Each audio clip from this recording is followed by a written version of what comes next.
Everyone welcome back to our channel. आप सबका स्वागत है आपके अपने चैनल माई आईवीएफ जर्नी पर।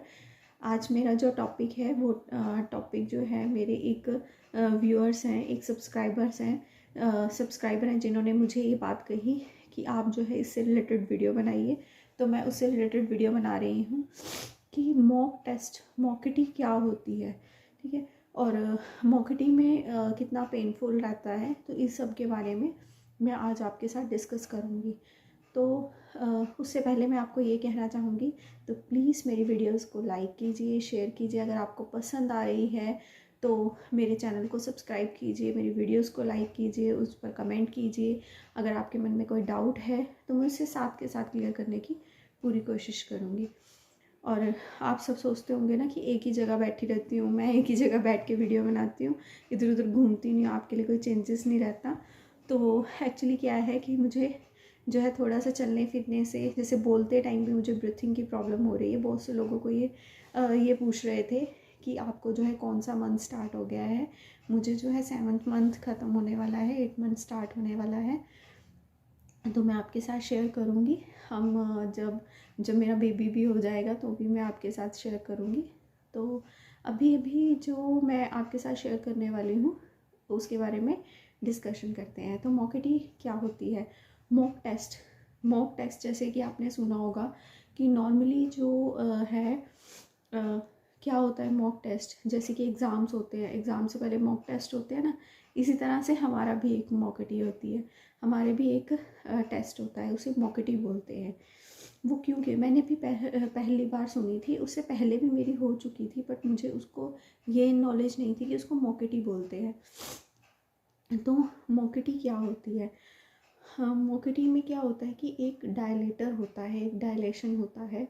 जो हमारा जो यूट्रस होता है, यूट्रस का जो फेस होता है उसको जो है क्योंकि जब एम्ब्रियो ट्रांसफ़र किया जाता है या एग पिकअप किया जाता है तो डायलेशन के थ्रू ही किया जाता है। उसके बिना जो है हमारा डायलेशन के बिना ना तो एग पिकअप हो सकता है और ना ही एम्ब्रियो ट्रांसफ़र हो सकता है। तो उसके लिए हमें मॉकटी टेस्ट करना ज़रूरी है। कल मेरे पास एक क्वेश्चन आया था कि आपका जो है मॉकटी टेस्ट पेनफुल था या आपने करवाया है। हाँ जी, मैंने बिल्कुल मॉकटी टेस्ट करवाया है। मेरा मॉकटी टेस्ट 10 से 15 बार हुआ है। वो इसलिए हुआ है, वैसे तो नॉर्मली जो है आईवीएफ से पहले या आईयूआई से पहले किया जाता है, लेकिन मेरा जो है क्योंकि मेरा 4 बार आईयूआई हुआ है, जिसमें मेरा आईयूआई चारों बार फेल हो गया था। और उससे पहले मेरा जब आईयूआई का प्रोसीजर स्टार्ट हुआ था, फर्स्ट टाइम जब स्टार्ट हुआ था, उससे पहले मेरी ये मॉकटी हुई थी। उस टाइम मुझे ये मालूम नहीं था कि इसको मॉकटी बोलते हैं। आईवीएफ से पहले जब मेरा टेस्ट हुआ तो तब उन्होंने बताया कि इसको मॉकटी बोलते हैं। तो जब मेरा मॉकटी टेस्ट हुआ तो उसमें जो है उन्होंने एक डायलेशन होता है। डायलेशन जो होते हैं वो अलग अलग तरह के आते हैं, अलग अलग तरह के आते हैं। वो डायलेटर जो है अलग अलग पर्सन के ऊपर डिपेंड करते हैं, क्योंकि जो हमारा यूट्रस का जो फेस होता है, कईयों को जो है प्रॉब्लम होती है, दिक्कत होती है, उसमें जो है वो टाइट होता है, जिसके थ्रू जो है डायलेशन उनको अलग अलग यूज़ करने पड़ते हैं। जैसे मेरे केस में क्या था कि जो डायलेशन था वो उससे रिलेटेड मैं आपको एक स्टोरी भी बताऊंगी जो मेरे साथ हो चुकी है। तो डायलेशन जो था, वो डायलेशन में जैसे कि अब उसका जो फेस होता है वो कईयों का तो बिल्कुल छोटा होता है और मेरा तो ऐसा था कि मतलब ओपन ही नहीं होता था। तो इसलिए मेरी पहले हिस्ट्रोस्कोपी हुई, उसे ओपन किया गया। ओपन करने के बाद भी वो बहुत रेयरली जो है ओपन हुआ, और उसके लिए एक अलग अलग डायलेशन आते हैं। बहुत से लोग ये जैसे कि फिर उसके बाद मेरा डायलेशन होने के बाद मेरा आईयूआई हुआ। आईयूआई 4 बार हुआ जो कि फ़ेल हो गए मेरे। वैसे तो जो डायलेटर जब वो अंदर डालते हैं, जिसमें वो ये टेस्ट करते हैं कि वो डायलेशन जो अंदर जा रहा है ईज़िली जा रहा है या मुश्किल से जा रहा है, तो ये सब चेक करने के लिए वो करते हैं ताकि एग पिकअप के वक्त या एम्ब्रियो ट्रांसफ़र के वक्त उन्हें कोई दिक्कत ना हो। और अंदर की वो कैविटी चेक करने के लिए भी इसको जो है ट्राई करते हैं। तो जब मेरा आईयूआई फेल हो गए 4 बार तो उन्होंने मुझे आईवीएफ के लिए बोला था। तो मैंने 1 साल तक वेट किया, उसके बाद मैंने आईवीएफ नहीं करवाया था, 1 साल तक वेट किया था। तो जब मेरी हिस्ट्रो दोबारा से, मैंने जैसे आपको बताया था कि हमारे घर के ही थोड़ी दूर जो है एक डॉक्टर थे जो आईवीएफ करते थे, लेडी डॉक्टर थी। तो हमने सोचा था कि हमें दूर जाने के बजाय यहीं से आईवीएफ करवा लेंगे। लेकिन जब उन्होंने मेरा टेस्ट किया, तो ये जो होता है, जब टेस्ट होता है तो आपको जो है अपना बाथरूम का प्रेशर जो है वो रखना पड़ता है, उसमें ही किया जाता है ये। तो उन्होंने जब मेरा टेस्ट किया, सबसे पहले उन्होंने मेरी मॉकेटी की, तो वो बिल्कुल भी डायलेशन, फिर से वो बंद हो गया था यूट्रस का फेस, तो वो बिल्कुल भी डायलेट नहीं हो रहा था अंदर। मतलब आप ये मानोगे जैसे एक बाल होते हैं ना, हमारे बाल बाल का एक जो स्ट्रिप होती है, एक जो है एक बाल का जो है एक तार लगा लो आप पतली सी, वो भी अंदर जो है वो डायलेट नहीं हो रही थी। तो उसके बाद फिर से मेरी हिस्ट्रोस्कोपी भी हुई और लैप्रोस्कोपी भी हुई। उसके बाद फिर से उन्होंने मुझे बुलाया कि अगर हिस्ट्रोस्कोपी करने के बाद फिर से डायलेशन जो है अंदर नहीं जा रहा है डायलेटर, तो हम जो है आपका आईवीएफ भी नहीं कर सकते, क्योंकि जब अंदर जाएगा ही नहीं तो उसका तो कोई, जब एग ही हम बाहर नहीं निकाल सकते और एम्ब्रियो ट्रांसफ़र ही नहीं कर सकते तो कंसीव कैसे होगा। तो उन्होंने मुझे ये बात बोली। तो फिर उसके बाद जो है उन्होंने मुझे, जब मेरा लेप्रोस्कोपी हुई, क्योंकि इंजेक्शन्स दे रहे थे मुझे, मेडिसिन्स दे रहे थे, इंजेक्शन्स और मेडिसिन्स देने के बाद उन्होंने कुछ टाइम तक वेट किया। उसके बाद उन्होंने मुझे बुलाया, आई थिंक मुझे 8 या 10 दिन बाद उन्होंने मुझे बुलाया कि अब हम ट्राई करके देखेंगे कि अंदर जा रहा है डायलेटर या नहीं। तो फिर उन्होंने मुझे बुलाया, आप मानोगे, उन्होंने मुझे पहले तो, जब मैं वहाँ पर गई ना, क्योंकि उससे IUI से पहले जैसे मैं आपको बता रही हूँ कि मेरा हो चुका था डायलेशन, अंदर डाल के देख चुके थे वो, तो तब उन्होंने मुझे कोई एनेस्थीसिया नहीं दिया था या कोई बेहोशी की मेडिसिन नहीं दी थी, कोई मुझे ग्लूकोज नहीं लगा था, ऐसा कुछ भी मेरे साथ नहीं हुआ था। हाँ, जो मैंने जैसे आपको बोला हुआ है कि मेरा यूट्रस जो है वो रेट्रोवर्टेड है, उसके लिए उन्हें क्या करना पड़ता है कि जब वो डायलेट करते हैं, जिनका यूट्रस रेट्रोवर्टेड या एंट्रोवर्टेड होता है, उनको क्या करना होता है कि आप इस बात का ज़रूर ध्यान रखिए कि जब आपका यूट्रस रेट्रोवर्टेड या एंट्रोवर्टेड में से आता है, जब वो आपका डायलेशन करते हैं, तो उस वक्त जो है अल्ट्रासाउंड की जो स्क्रीन होती है, वो स्क्रीन जो है वो वहाँ पर होनी चाहिए, क्योंकि उसमें वो डायरेक्शन देखते हैं, उनको डायरेक्शन देखनी ज़रूरी होती है, क्योंकि जो रेट्रोवर्टेड या एंट्रोवर्टेड यूट्रस होता है वो बिल्कुल स्ट्रेट नहीं होता है, उसके लिए उनको डायरेक्शन देखना ज़रूरी है। कई बार वो गलत डायरेक्शन में उसे जो है अंदर डाल देते हैं, जिसकी वजह से जो है हमें कंसीव उसकी वजह से भी नहीं होता। तो मैं आपको यही स्टोरी बताना चाहती हूँ। तो उन्होंने जब मुझे बुलाया तो उन्होंने क्या किया कि पहले तो मुझे ग्लूकोज लगा दिया। तो मैं तो हैरान हो रही थी कि ऐसा क्या होने वाला है। तो उन्होंने ग्लूकोज लगा दिया। ग्लूकोज लगाने के बाद वो मुझे ऑपरेशन थिएटर में लेकर गए। ऑपरेशन थिएटर में उन्होंने पहले मुझे, क्योंकि इसमें बाथरूम का प्रेशर बहुत ज़्यादा रखना पड़ता है आपको, तो प्रेशर तो था, पर उन्होंने फिर क्या किया कि मुझे जो है उन्होंने बेहोशी की मेडिसिन दे दी, मतलब कि बेहोशी का इंजेक्शन लगा दिया उन्होंने, जो कि 10 से 15 मिनट तक मैं बेहोश रही। फिर उन्होंने डायलेशन अंदर करके देखा और उन्होंने बहुत, उस डॉक्टर ने इतने गंदे तरीके से डायलेशन किया कि मतलब कि ज़बरदस्ती जैसे कोशिश की जाती है, तो वो उन्होंने किया, डायलेशन करने की कोशिश की। फिर उसके बाद क्या हुआ कि उनको, मेरा बेहोशी की हालत में ही उनका जो है जनरेटर ख़त्म हो गया।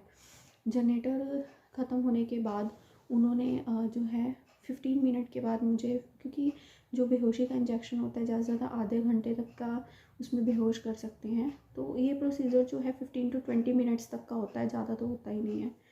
तो उन्होंने मतलब कि मैक्सिमम बता रही हूँ 15 to 20 मिनट्स, 10 मिनट्स का ही प्रोसीजर होता है। तो उन्होंने मुझे 15 मिनट्स के लिए जो बेहोश किया, फिर उसके बाद मुझे होश आ गया, क्योंकि उनका जनरेटर बीच में डायलेट करते वक्त ही उनका जनरेटर ख़त्म हो गया।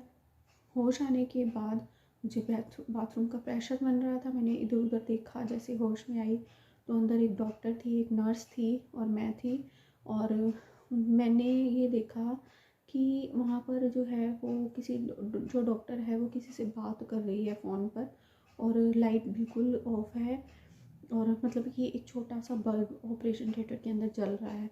तो मेरे बाहर जो रिलेटिव्स थे वो भी बोल रहे थे कि अंदर ऐसा क्या हो रहा है, आधा घंटा हो गया है, 1 घंटा हो गया है, तो ऐसा क्या कर रही है डॉक्टर। तो उन्होंने बोला कि उनका जनरेटर ही बंद हो गया है। तो फिर जो मेरी बहन की मदर इन लॉ थे, उन्होंने बोला कि अगर ऑपरेशन हो रहा हो, किसी का बेबी हो रहा हो और आपका जनरेटर ख़त्म हो जाए तो आप क्या करोगे। तो उसने क्या किया, फिर से मुझे दोबारा से बेहोश कर दिया। ठीक है, फिर से दोबारा से बेहोश करने के बाद फिर से उसने डायलेशन स्टार्ट किया, और बाहर आके उसने सबको ये बोला कि इनको तो डायलेशन हो ही नहीं रहा है, उनका यूट्रस का फेस इतना भी ओपन नहीं हो रहा है कि डायलेट, वो छोटा सा भी मतलब डायलेट कर सके। तो उसके बाद जो है उन्होंने मुझे ये बोल दिया कि आपको जो है अब IVF भी नहीं हो सकता आपका, तो आप जो है बेबी अडॉप्ट कर लीजिए। तो मतलब मैं इतना शॉक में आ गई थी कि मेरे अंदर जो है इतनी दिक्कत है, और उसके बावजूद मतलब कि इतना है कि अंदर ना तो एग पिकअप हो सकता है, उन्होंने बोला ना ही एम्ब्रियो ट्रांसफ़र हो सकता है। तो हम फिर, लेकिन मैं बहुत दिनों तक तो मतलब 3-4 दिन तो ऐसी मेरी हालत रही, ना तो मैंने खाना खाया ना कुछ पिया, मतलब जैसे मुझे घर वाले बोल रहे थे कि मैं पागल हो गई थी टेंशन की वजह से। तो क्योंकि जिसे ये बोल दिया जाए कि आप बेबी अडॉप्ट कर लीजिए, और IVF एक लास्ट चांस तो होता है, अगर IVF नहीं हो पाता तो हम सोचते हैं कि चलो हाँ आप बेबी अडॉप्ट कर लेंगे। लेकिन जब जिसको ये बोल दिया जाए कि आपको IVF भी नहीं हो सकता आपका, क्योंकि ऐसा तो नहीं है कि इतनी ज़्यादा रेयर कंडीशन हो जाती है कि इसमें इतनी ज़्यादा प्रॉब्लम हो जाती है। तो क्योंकि मेरे IUI भी हो चुके थे, IUI में भी अंदर जो है डायलेट करना पड़ता है, तो IUI कैसे हो गए थे। मैंने उस डॉक्टर से भी बात की कि ऐसा वो बोल रहे हैं मुझे, जिनसे मैंने IUI कराया था, तो वो बोले कि ऐसा नहीं होता। तो फिर मुझे थोड़ा सा अपने अंदर जो है पॉजिटिविटी नज़र आई। तो फिर जो है हम चंडीगढ़ गए। चंडीगढ़ की बात हमारी पहले ही हो चुकी थी, मतलब कि 6 मंथ पहले ही हो चुकी थी, लेकिन हमारा माइंड जो है पता नहीं किस ओर चला गया। हमने जो है अपने फ्रेंड्स को तो वहाँ का पता दे दिया चंडीगढ़ का, उनको तो बेबी भी कंसीव हो गया, बेटा हुआ उनका, और हम जो है यहाँ फंस गए, जिसकी वजह से हमारा बहुत सारा पैसा और बहुत ज़्यादा मेरे को प्रॉब्लम भी हुई, और बहुत कुछ मेंटली, फिज़िकली, फाइनेंशियली हमें बहुत लॉस हुआ। तो इसीलिए मैं आपको कहती हूँ कि जब आप डॉक्टर चूज़ कर रहे हैं तो अच्छे से देख के चूज़ कीजिए, और इन बातों का आपको ध्यान होना चाहिए कि जब वो डायलेट कर रहे हैं तो उनसे पूछिए कि अगर आपका इंट्रोवर्टेड और रेट्रोवर्टेड यूट्रस है तो वो डायरेक्शन देखने के लिए अपने पास स्क्रीन वो रख रहे हैं या नहीं रख रहे हैं, क्योंकि बिना डायरेक्शन के ये जो है डायलेट नहीं होता फिर, अगर इंट्रोवर्टेड या रेट्रोवर्टेड यूट्रस है तो फिर हम जो है चंडीगढ़ गए। चंडीगढ़ में उनको हमने सारी स्टोरी बताई। उन्होंने बोला कि पिछला जो है आपके साथ जो कुछ भी हुआ है आप उसको भूल जाइए, अब हम नए तरीके से इसको स्टार्ट करेंगे। सबसे पहले उन्होंने मेरी मोपिटी की, जिसमें उन्होंने मुझे कोई एनेस्थीसिया नहीं दिया, कोई बेहोशी की मेडिसिन नहीं दी, कोई ग्लूकोज नहीं चढ़ाया, कुछ भी ऐसा नहीं किया। सिर्फ उन्होंने बोला कि आपका जो है ब्लैडर फुल होना चाहिए, बाथरूम का प्रेशर होना चाहिए, और सिर्फ उन्होंने 10 मिनट का ये प्रोसीजर किया, जिसमें उन्होंने डायलेट करके देखा। उनके पास डायलेशन जो थे वो अलग टाइप का डायलेशन था, तो उन्होंने जब डायलेशन करके देखा तो बिल्कुल ईजिली डायलेट हो गया, कोई उसमें प्रॉब्लम नहीं आई, कोई दिक्कत नहीं आई। हाँ, डायरेक्शन देखने के लिए वो बोल रहे थे कि डायरेक्शन का इसमें ध्यान रखना पड़ता है, लेकिन डायलेशन करने में हमें कोई प्रॉब्लम नहीं आई। फिर भी उन्होंने बोला कि जब आपका एम्ब्रियोस जो है तैयार हो जाएंगे तो एम्ब्रियो ट्रांसफ़र करने से पहले हम फिर से एक बार मोकेटी आपकी करेंगे, और मोकेटी के जो चार्जेस होते हैं वो अकॉर्डिंग टू हॉस्पिटल होते हैं, अकॉर्डिंग टू हॉस्पिटल वरी करता है। कोई इसके 2000 लेता है, कोई 2500 लेता है, कोई 5000 लेता है, तो ये डिपेंड करता है। तो मेरे जो थे 22,000 रुपीज़ थे।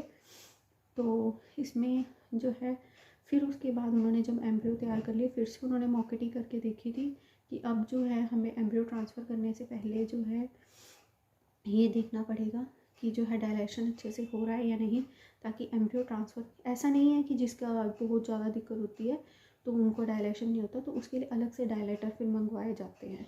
तो तो उन्होंने ये देखा था कि अगर नॉर्मली जो हम डायलेटर यूज़ करते हैं वो अंदर जा रहा है तो ठीक है, नहीं तो हम दूसरे डायलेटर्स मंगवाएंगे बाहर से। तो फिर उन्होंने जो है मोकेटी दोबारा करके देखी, लेकिन फिर से मेरा टचवुड ईज़िली जो है वो डायलेशन हो गया और फिर से उन्होंने मेरे अंदर एम्ब्रियो को जो है ट्रांसफ़र कर दिया। और ये बिल्कुल भी पेनफुल नहीं होता। हाँ, बाथरूम का प्रेशर की वजह से हमें थोड़ा सा प्रेशर महसूस होता है और इसमें जो है थोड़ा सा जैसे अगर किसी का जो है फेस यूट्रस का वो बहुत टाइट होता है तो थोड़ी बहुत ब्लीडिंग भी हो सकती है। पेनफुल थोड़ा बहुत पेट में पेल्विक एरिया में आधा एक घंटे के लिए पेन भी हो सकता है, तो उसके लिए वो हमारे को पेन किलर्स दे देते हैं। तो वो हम एक दिन के लिए ही पेन होता है तो वो हम खा सकते हैं उसमें। और इसमें जो है, और इसके अलावा ये बिल्कुल भी ज़्यादा पेनफुल नहीं होता, इसमें कोई ऐसी दिक्कत नहीं होती, कोई इसमें बेहोश करने की ज़रूरत नहीं होती, एनेस्थीसिया देने की ज़रूरत नहीं होती।